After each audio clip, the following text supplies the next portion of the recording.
Yeah, this one kind of feels like I'm going to be able to do whatever I want to with it from wherever I want to. That's pretty good. It's okay.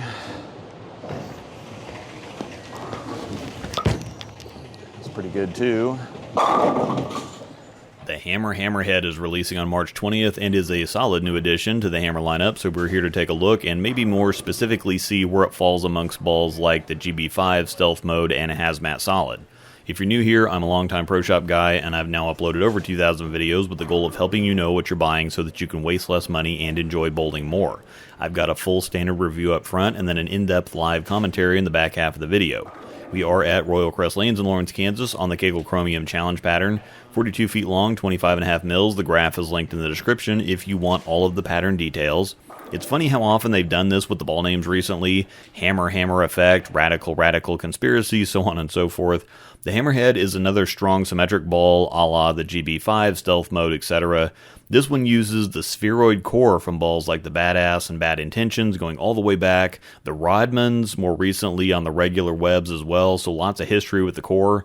Same numbers as the core from the GB5 actually, 248 RG, 048 differential and 15 pounds, so your stronger symmetric core that's also very round, rolly, and continuous. No HK for this one either, and this one also gets a cover you'll be familiar with. It's Aggression Solid from the Black Widow 2.0, and this combination is obviously a definite winner. Aside from just the three-tone blue color, this one reminds me a ton of the Axiom. Strong ball, rounder, and pretty continuous. Also has above average punch or shape down lane, so while it's in optimum idle territory, I think that the HAMMERHEAD is sharper. It's also obviously in GB5 and Stealth Mode territory. I think it's similar strength to both. It's faster than the GB5, but smoother than the Stealth Mode. However, Hammer already has a strong symmetric solid in the Hazmat Solid that's realistically not that old. The good news here is that I think that this one is earlier, slightly stronger, a bit smoother, and a significantly different shape, so there's a fair amount more separation than I expected, despite Hammer ranking the Hazmat a little stronger. I'd bowled several days in a row leading up to this and played some pretty different and interesting angles for me, so I was a little mixed up to start, plus I got a little bit of the yips and was struggling somewhat with mechanics. I typically stand on 21 and go 14 to 6, but ended up for some reason starting on 19, hitting 12 to 5, and I didn't figure it out until I went to play 10 to 5, and I'm like, this isn't right. I do hit the 14 to 6 zone on the way back inside, though. This is a pretty simple one. There's not any frills or bells and whistles, just exactly what you want out of a ball in this territory. It was very easy to play straighter with because of how round and smooth it is. I didn't have any trouble getting a little softer with it to get it down the lane. The lack of HK is helpful in this case because that slows down the friction response slightly. It's not a slow ball by any means, it's squarely medium as far as back-end strength goes, so it's smooth enough to stay on line but punchy or firm enough to finish decisively. I don't think this one is going to be out of play for any specific rev rate. I think it'll depend more on your speed. It's going to be kind of smooth for very high speeds and obviously a little too strong for very slow speeds, but it's strong and punchy enough for lower rev rates and controllable enough for big ones. This is the absolute definition of a benchmark ball in today's bowling environment. Something like the Summit Ascent, which is a similar core strength but half to full step down on cover strength, would have been it 10-ish years ago. The Ascent is still in that territory, of course, but fits better on lighter to medium conditions. The HAMMERHEAD is medium to medium heavy, but that's where we're at now. If you're going to a tournament or event somewhere that you typically don't bowl at, this would be the one to pull out first because it's either going to be the ball or tell you exactly where you need to go with something else. With the out-of-box surface, it'll be good on any fresh condition unless you're on something crazy heavy or long. And if you let it lane shine, it'll still be enough for fresh house shots and into transition, as it does move inside pretty well, as you can see. It'll be a little slower on the right side, of course. Ball reaction on the left is slightly sharper or more dynamic because without the traffic volume on the left, we don't really develop much track friction in the lane itself, which creates a little less friction in the mid lane, which of course means more punch down lane. But this is going to be perfect for that third to fourth arrow swing that most righties play nowadays too. Good look for one-handers, but plenty of control for two-handers as well. This would be a great ball at the top of the bag if you don't get up into ASIMs. Maybe 2 of these with different layouts and surfaces to run together for tournaments. It's going to be very versatile as well. We're coming into National Season 2. The Open Championships are just getting started. Greater Ozarks has started as well if you hit that one too. And I could see this one being pretty heavy use at both tournaments, or at least a very safe ball to drill, something to kind of anchor your bag. If you like my jersey, code ROSEDALL10 at checkout will knock 10% off one of these. Same discount code for 3D printed ball cups and spinners from Scarred Prints. Plus, there's a discount link for 10% off a Nexus backpack, their new journal, or other products. And finally, an email address for custom handcrafted items like pens, bottle openers, and stoppers, and even bowls made out of old bowling balls. Please hit the description before you get out of here and support the businesses and individuals that support me. Also, take a look at my memberships, where for just $5 a month, you can get all my videos early, ad-free, plus exclusives. I'm going to compare it to both the Hazmat Solid and Stealth Mode. Firstly, to show the Hammer-specific fans the difference between the 2 strong symmetric solids they have in the line now. Then, since Brunswick brands in general just put out another one in the same territory last month with the Stealth Mode, I'll illustrate the difference there as well.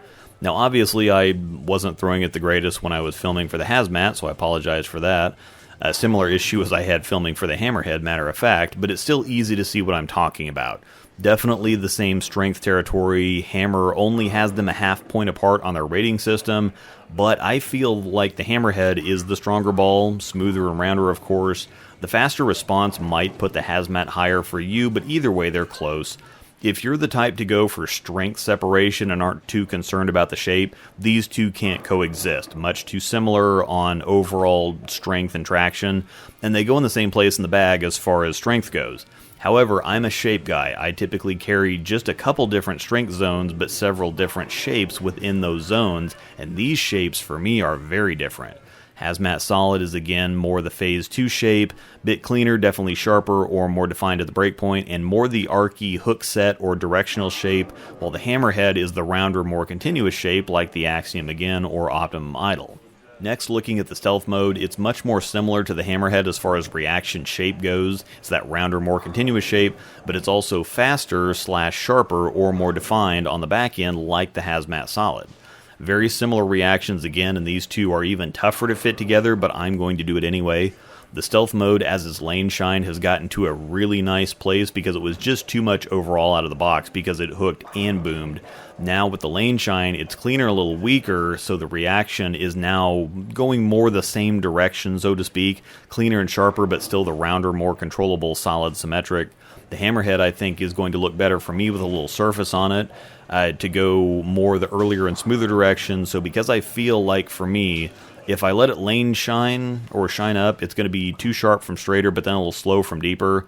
Since I already have the deeper zone version with the Stealth Mode, I'll keep a little surface on this one and use it from straighter, so as the lane transitions and I have to move in, I can go right from one ball to the other and be in great shape. I know, lefties moving, what a concept, but I moved a whole 2 arrows in doubles and singles of the city tournament last week, and the Stealth Mode was the perfect ball once I got into 4th arrow, but I didn't have an answer to start with. I think the Hammerhead would have been it. Once again, the Hammerhead releases with several other balls on March 20th. I'll also have a review up for the special effect, and while you'll unfortunately have to look elsewhere for reviews for the other releases, there are plenty of good ones out there to check out. Don't forget to check out the description before you get out of here, and remember to stick around for the in-depth live commentary coming up next. This video was brought to you by Panda Bear Productions. We put the in bowling. Thanks for watching, and may the strikes be with you.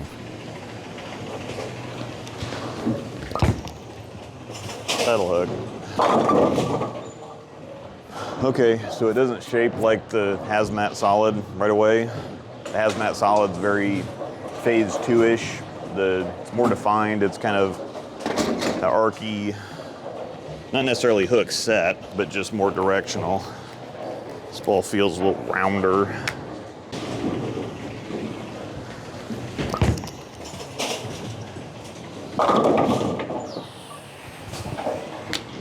First one slapped out.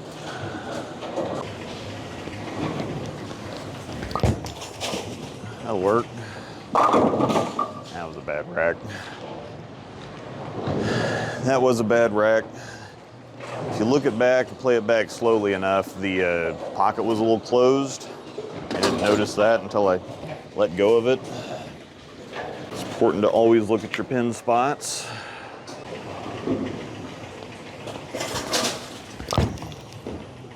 It's a terrible shot, but yeah, I'm not entirely sure what my wrist is doing right now, but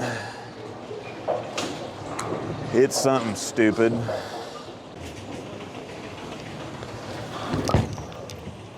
That'll hook.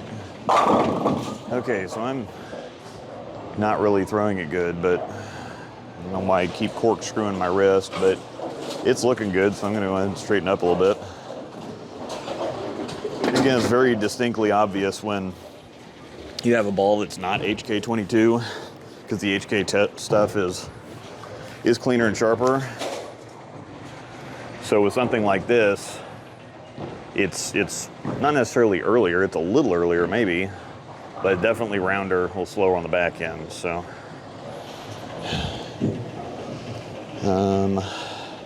Oh, okay, well I was standing in the wrong place. Whatever.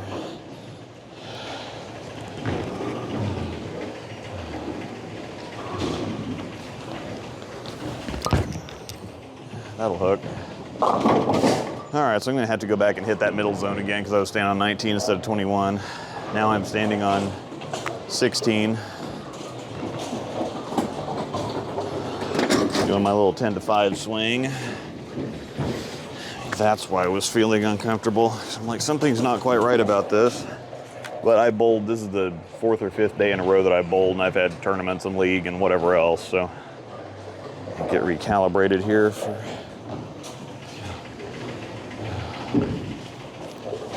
Why are we doing this?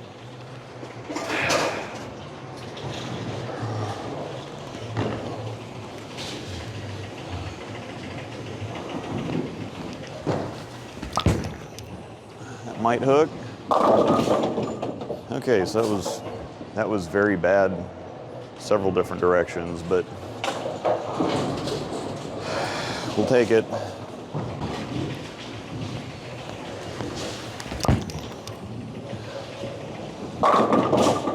Yeah, this one kind of feels like I'm going to be able to do whatever I want to with it from wherever I want to, because it's smooth enough. That's the problem with the HK stuff when I get straighter, is it's so fast.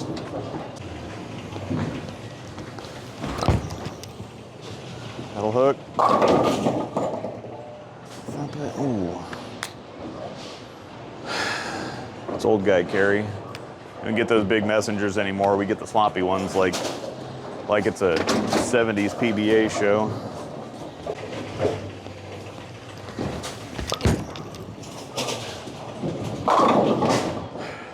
That wasn't good, but it looked like it was, so we'll move now. Speed is not my friend, so I'm always going to throw it stupid. Speed is concerned. So, all right, now I'm going to get back on. I stand in the correct place, and with a little bit of shine on it now. I bowled about a game and a half here, so a little bit of shine back to the sweet spot and see.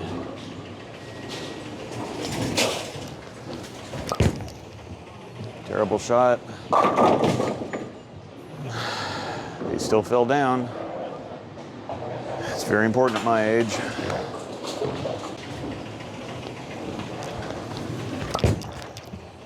That's pretty good.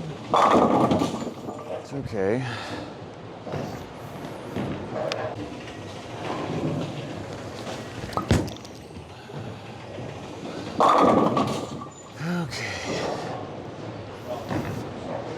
That also was not great, but again, this is one of those things. It's always funny to me to look at comments on videos, and if it's somebody that's really good throwing them, if somebody really good throwing the ball, it's like, well, the pros make everything look good, how can we tell? But then as somebody, we want to see a real bowler, and then as soon as you get a real bowler out there, it's like, oh, this guy can't hit the same place twice and can't throw it the same place twice. How am I supposed to get a read on the ball reaction? So, whatever.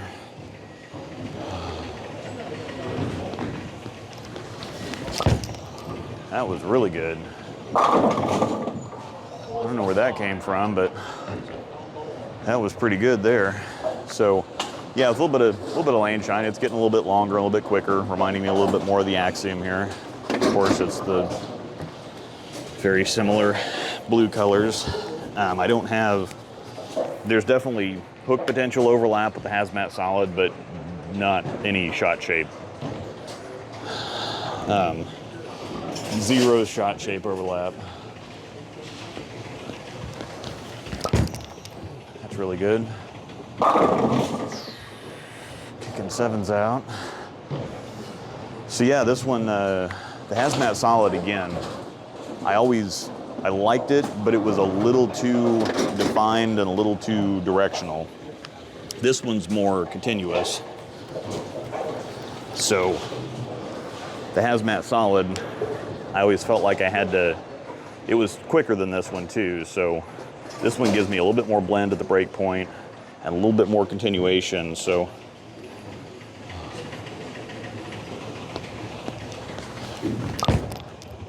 that's pretty good. Yeah, so, well, there's definitely hook potential overlap. There's not any shape overlap with the Hazmat Solid whatsoever. Again, they're about the same length. This one's just a little slower, rounder, and more continuous, definitely. So let's go on ahead and move in just a little bit more. And of course, now that I'm standing in the right place, mechanics are getting a little bit better.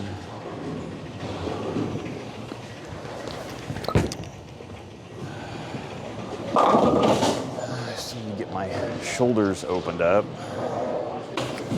All right, Leah Wilson finished up with a real nice 217 and a 682 series. Good shooting, Leah. Good job, Leah.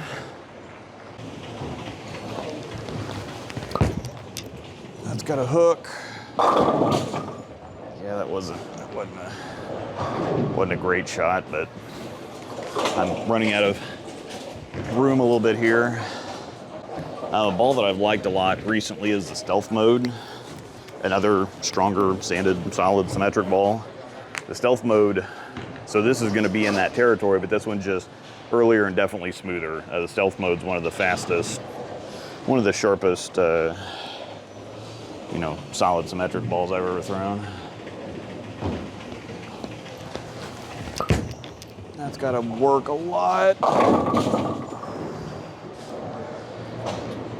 See, this is where my speed works for me rather than against me, because that one was too far out, but my speed's slow enough that it gives the ball time to kind of work and pick up.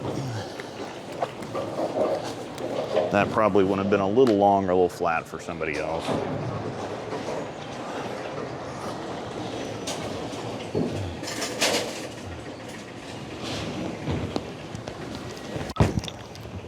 That's got to hook a lot too. That was a flat 7 all day. I'm wristing the piss out of it now. I'm trying to, I don't think I have to help it, but I am helping it for some reason.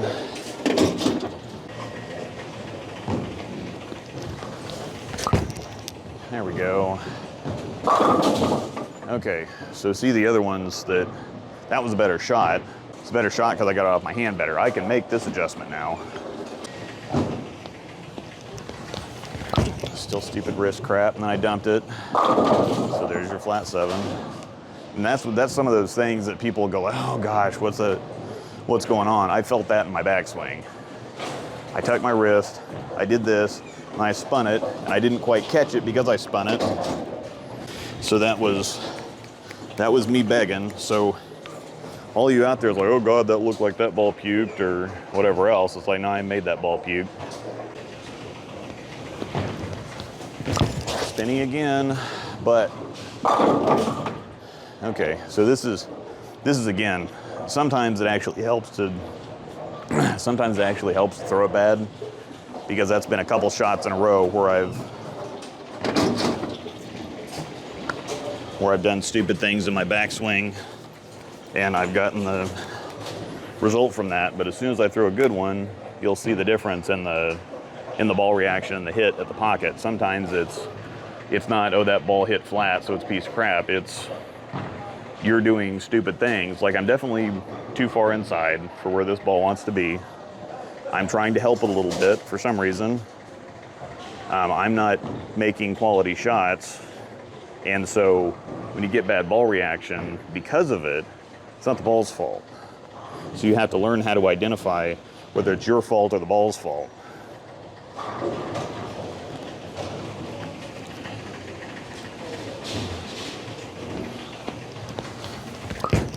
That's a lot better.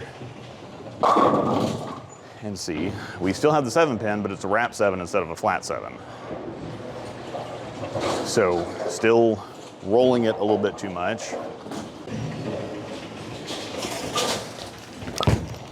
That's pretty good.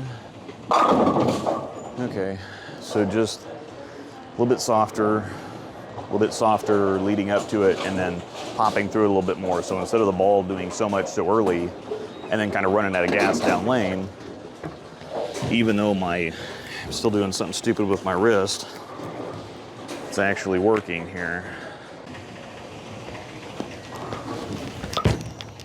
It's pretty good too.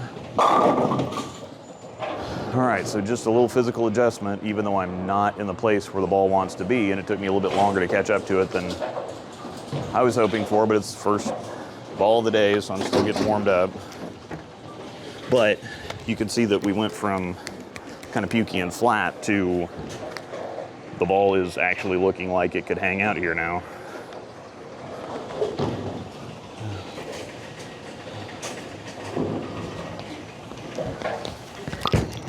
And boy, I gave that one the business because my timing was terrible.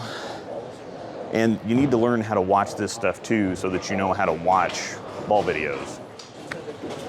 Because that, you should have been able to see, oh wow, he got a handful of that one, rather than, oh wow, that ball jumped.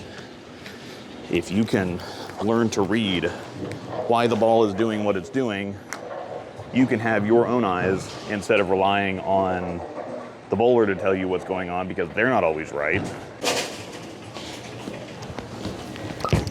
That was really lopey and bad. But the ball picked up because I spun it just the right amount. So,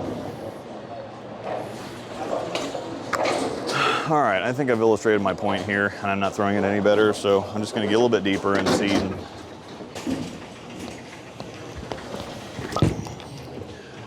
It's pretty good. Yeah, see, it's strong enough ball that in here with my slower speed, now I feel like I can slow down and relax a little bit. I can focus on how I'm rolling the ball instead of worrying about having to also throw it hard. This, I feel like I can kind of slow down a little bit now. Slow down a little bit, relax, and I have to then focus on ball reaction instead of throwing it hard.